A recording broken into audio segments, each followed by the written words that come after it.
this week's video we are going to be looking at F1 2017, more specifically the formal elements of F1 2017. Now, for those of you who don't study game media at university, a game's formal elements include its graphics, sound design, cutscenes, and how the players play the game. But how is this relevant to F1 games, more specifically F1 2017?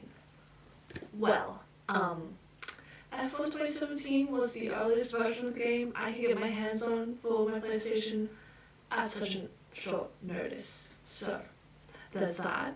But also, very importantly, it includes all 20 drivers and all 20 tracks from the real-life 2017 season.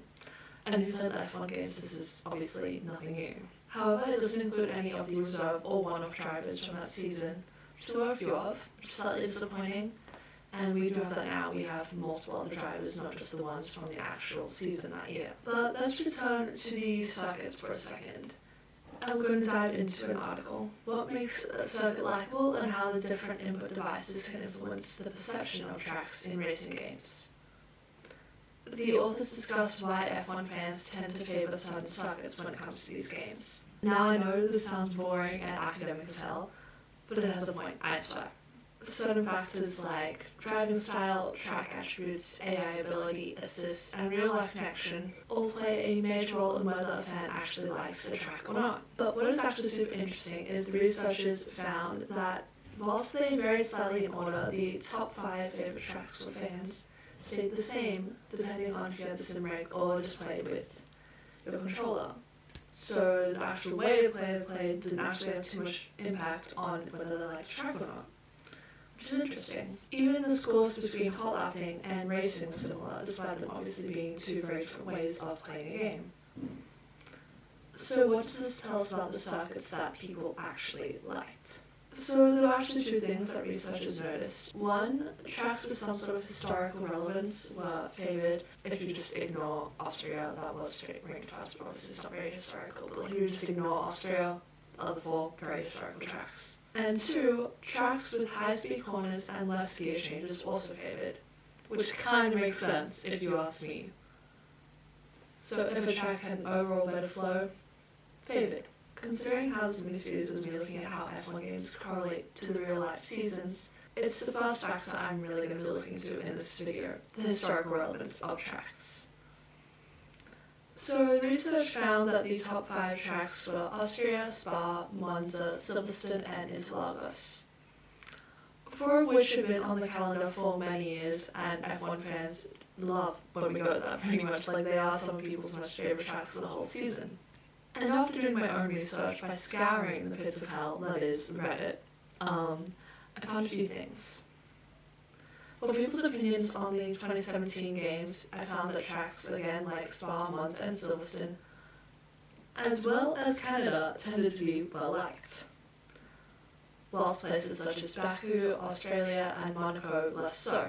Now this also could be down to the technical elements that we discussed earlier. Certain tracks were easier to drive, certain corners were grippier, force feedback was better, and the AI were calibrated better to certain tracks for certain players' abilities. Which brings us back to F1 2017, which was praised for how well the cars handled, with Forbes describing it as a sweet balance to the handling, playability, and authenticity. And if you have ever played a racing game before, you know how important this is, particularly if you're playing with a racing wheel that has force feedback. It just adds to the realism and the enjoyability and the experience of playing the game. In terms of game modes, F1 2017 had a number that we still have today, and some that we don't, such as time trials, Grand Prix, multiplayer online, championship modes, and enhanced career modes. Meaning, unlike the earliest versions of the F1 games that we reviewed last time, F1 1999, players now have so many options with how to play, and how they chose to engage with the game, each player probably having a unique experience, being able to build their own career modes. And that is something very unique to the F1 games that I enjoy in all of them. Keeping all of this in mind as we re-examine the game. Okay, so future editing Amy here. I apologise for the audio quality for a lot of this video, the rest of it. I didn't know how obnoxiously loud my wheel was going to be, and I would refilm this. I would try and figure out the audio issues, but I am going away this weekend and I need to post this video to pass my uni degree. So bear with me for half of the rest of this video. It does get better towards the end, and yeah, for the next one I will figure out those audio issues for you. Again, really sorry about that, but I do still have to post this, so yeah. I think I'm gonna play a couple of Grand Prix, so let's pop over to that. Obviously I want to run an F1 cast because this is about the realism here, people. Happiness. You know how much I love Daniel Ricciardo and Max Verstappen as a duo at Red Bull, right? Like, so obviously we're gonna, I think we're doing 2 races. So we're gonna go with one that was the most popular. Here we are in the Red Bull garage. And we are ready to go to, ooh, I should leave my setup first day. Okay, setup. Alright, let's go. Let's go. Oh wait, I can look around? Can I?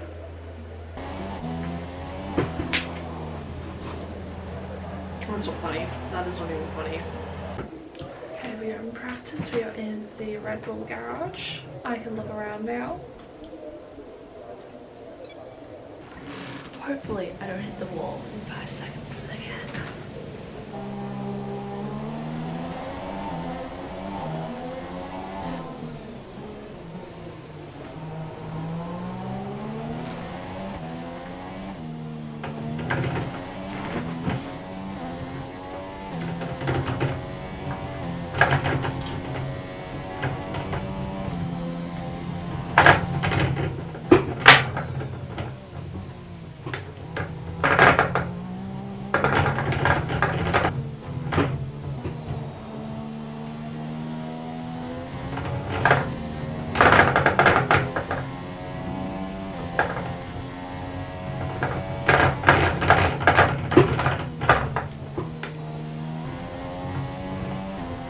It's weird how like quickly it comes back.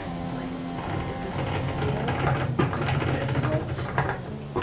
I have multiple moments, but like it doesn't feel too hard. I think I was like driving Australia because I was like really square, so therefore like my opinion is like one of the easier tracks.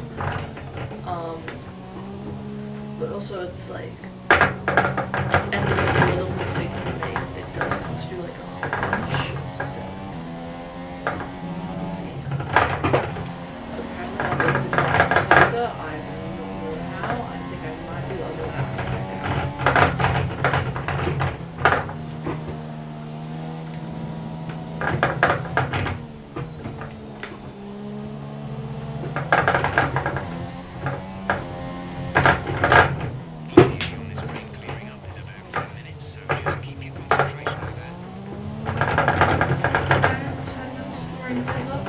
right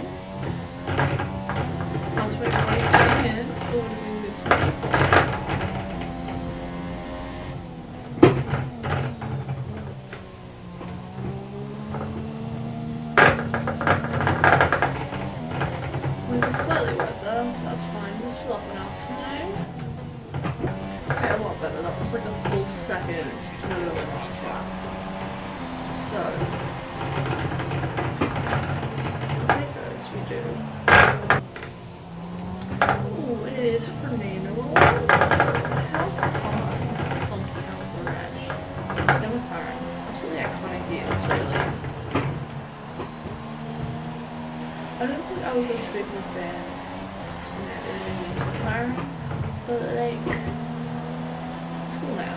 I like it now. I don't like it. Let's get into quality. It is in the dry. Practice was definitely in the dry, but that's fine. I think the goal is to do 2 flying laps. So I'm doing one now, one right at the start, and then right at the end, because this is a short qualifying session, so it's not it's just time on. I'm probably one of the last down on the track. I'll be tomorrow, so get him out of the way. Sister team.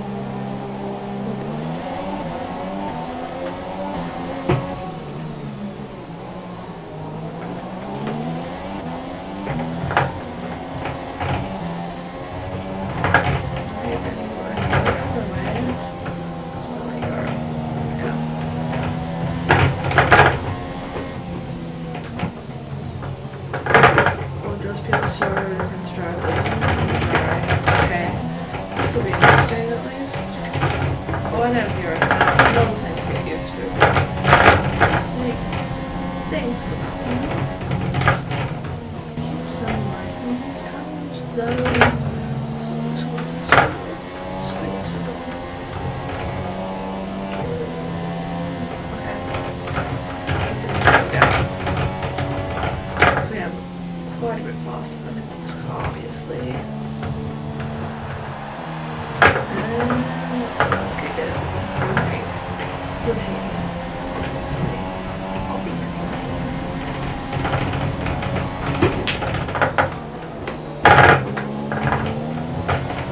Out of my way, Felipe. Oh. I want to flame that. Get it.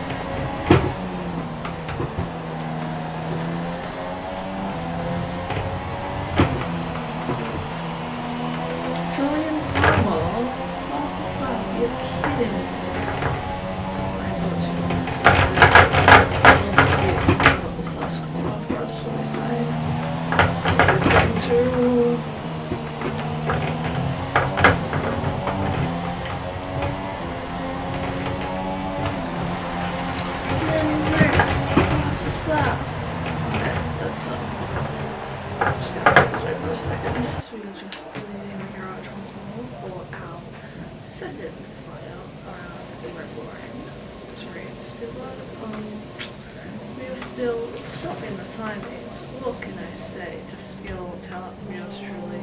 Really set the AI level way too easy. It's really fine. I wasn't expecting it to be as easy as I am right now. It wasn't expecting. And this is just that lap, so I'm looking forward to this. So that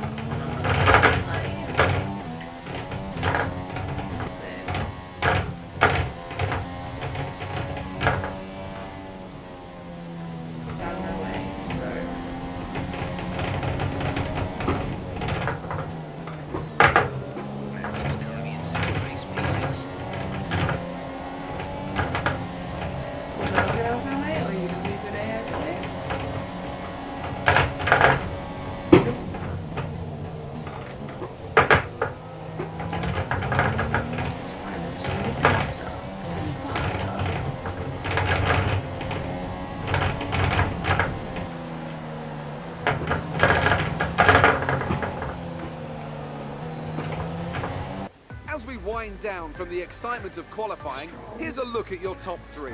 Ricciardo, Vettel and Lewis Hamilton. Goodbye for now then, but we're really just getting... Go. Go. Go, go, go. Just hold it. Hold it. Put your chest as wide as possible. I am a boss. I am a boss. Okay. Fine. We did it. It's just so listen as a basketball.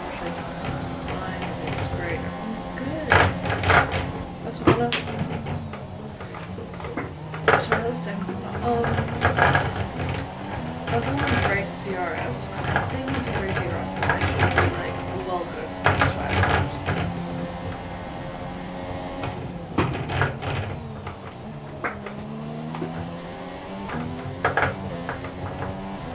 Right? So obviously they have like the 5 pounds. Way back when, this we just got caught size. I already 2 hours ahead. Yeah, I really said the air a little way too for the next one, we'll up it a little. Yeah, we'll up it quite a bit actually. What's this challenge? Very nice. Let's kind of feel realistic since it's super, right? I'm still feeling it. Except it's the other Red Bull car, not Max, doing so well. Okay, we're about to start the final lap. Nothing interesting has happened. I'm just far too skillful. Yeah, also I didn't know time to play another race. But that's fine. I still want to experience it. I'll play a bit off camera as well. Just because this camera's about to die.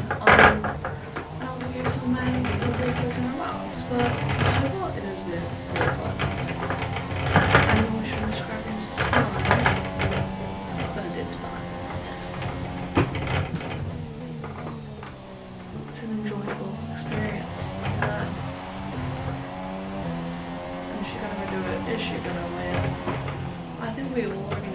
to them. Unfortunately, depending on the way you look at it. Because I have absolutely killed it. I've been process lab really gapping into so many by 6 seconds. Who would have thought Daniel Ricciardo would do it in this day and age? Fantastic victory for Red Bull today. Tell me, Ant, what was the key to this success? Well, I think out. We need Red Bull fighting at the front. They do an incredible amount for Formula One, and that's another winner's trophy heading back to Milton Keynes. Okay, so that got a bit chaotic towards the end there, but that's okay. The camera did die. Again, that's okay, we move. I did have a lot of fun playing F1 2017. I did like how I had so many game modes. I did mess around with them a lot off camera. So I like the time trial just because I get really competitive against myself and just seeing the lap times. I just kept doing laps. I was like, the last lap, one more, another one. Okay, you want to go in? Okay, fine, just one more lap. So that was really enjoyable. And I didn't get to mess around too much with career mode, but because I've played career mode before on other versions of the game, so it did seem pretty similar. But yeah, this is 2017, this is like one of the earliest versions of the career mode that we have in the current games. So that is quite cool. However, next video I will up the difficulty. The next video is actually going to be on the newest version of the F1 game, F1 2023.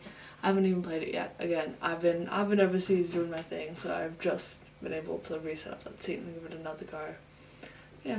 In conclusion, yeah, I've always liked the Austrian circuit as well, and I can see why it's one of most people's like favorite circuits. Like just on the games, not really in real life, I don't think.